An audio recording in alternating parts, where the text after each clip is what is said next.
Les médicaments de nouvelle génération qui permettent de lutter contre l'obésité en diminuant l'envie de manger pourraient aussi s'avérer efficaces contre le traitement d'autres maladies ou addictions telles que l'alcoolisme ou le tabagisme. Ces médicaments agissent en effet sur une zone du cerveau qu'on appelle le centre de récompense en modérant le besoin de répéter certains comportements, manger mais aussi boire ou fumer, dans une recherche continue de plaisir pouvant conduire à des phénomènes d'addiction. La recherche en est à ses débuts en la matière et on va tenter d'y voir plus clair avec vous. Thomas Godel, bonsoir. Bonsoir.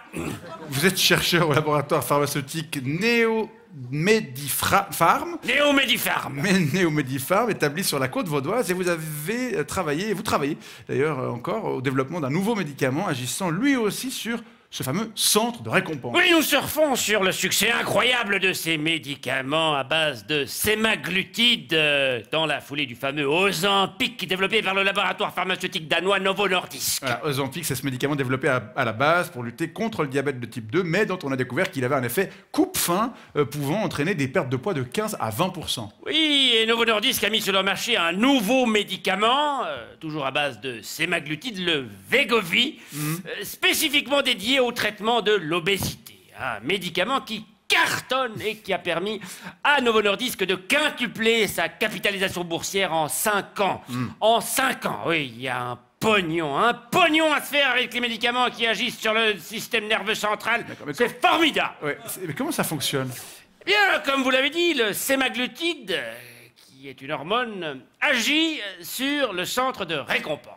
Il vous coupe l'envie de répéter un geste dont vous savez pourtant qu'il vous ferait plaisir. Il y a par exemple cette immense casserole pleine de risotto dégoulinant, de mascarpone et parmesan qui vous fait de l'œil. Bah oui. Eh bien, hop, une petite injection de Wegovy dans le cul et vous n'aurez aucun scrupule à mettre la dite casserole dans le frigidaire. Ciao, ciao, risotto. Parce que ça s'injecte donc. Ah oui, ça s'injecte comme les médicaments antidiabétiques. Mais c'est pas mais c'est pas un geste anodin quand même. Non, non, effectivement, il y a d'ailleurs pas mal de cas d'utilisation inappropriée pouvant entraîner des effets secondaires indésirables tels que vomissements, crampes intestinales ou abdominales, diarrhée débordante. Et puis, il y a le risque de reprise de poids quasi immédiate en cas d'interruption du traitement. Mais peu importe, ce qui compte, ce n'est pas que ça s'utilise correctement, ce qui compte, c'est que ça se vend. Bah oui. Oui, et comme les gens n'ont pas envie d'avoir envie de grossir, eh bien, ça cartonne. Et donc, c'est ce même type de mécanisme qui pourrait ouvrir la voie au traitement de certaines addictions? Exactement. Mon laboratoire travaille sur une substance qui couperait l'envie de boire, le Drinkex, et sur l'envie de fumer, le Fumex. Ouais. Non, c'est pas vrai, on hésite encore, le Smokex. Ah, c'est plus international. C'est plus international. Smokex, Il y a ma collègue Shaina. Oui. Shannon. Vous la connaissez? Shaina, oui. Vous la connaissez? Non. Elle proposait ce Fumex, mais bon, Vous l'avez licencié. Allez, un peu d'ouverture à l'international. Imaginons maintenant que vous prévoyiez, pour prendre un exemple d'application du Smokex et du Drinkex, que vous envisagiez de vous rendre à la foire du Valais. Oui.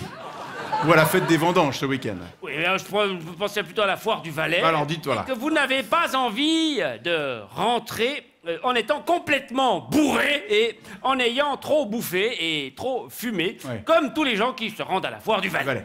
Eh bien, rien de plus simple, une petite injection de Wegovy, une petite injection de Smokex et une petite injection de Drinkex. Tout ça dans les fesses, donc. Tout ça dans le cul, et vous rentrerez sobre, svelte et avec la gorge claire. D'accord. Après, bon, vous serez fait chier comme un rat mort à la foire du Valais.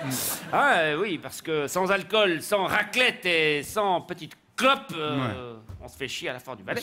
Mais ma foi, et à quoi bon y aller, mais ma foi, oui, il faut ce qu'il faut pour être beau et en bonne santé. Et en l'occurrence, vous n'aurez pas eu à faire d'efforts pour atteindre vos objectifs. D'accord, mais la perspective de prendre tous ces médicaments, c'est quand même un petit peu glauque, vous trouvez pas? Mais au contraire, c'est moins glauque que de devoir se raisonner, que de devoir se maîtriser et faire des efforts pour se priver. Vous savez, aujourd'hui, on ne fonctionne plus avec l'effort ou avec la raison. Aujourd'hui, on fonctionne avec l'envie. L'envie. Et quand cette envie est trop forte, Autant prendre une substance pour la calmer, c'est beaucoup plus facile que de traiter la cause de l'envie. Et ces nouveaux médicaments, est-ce qu'ils risquent pas de, à leur tour, créer une nouvelle dépendance à ces médicaments, justement?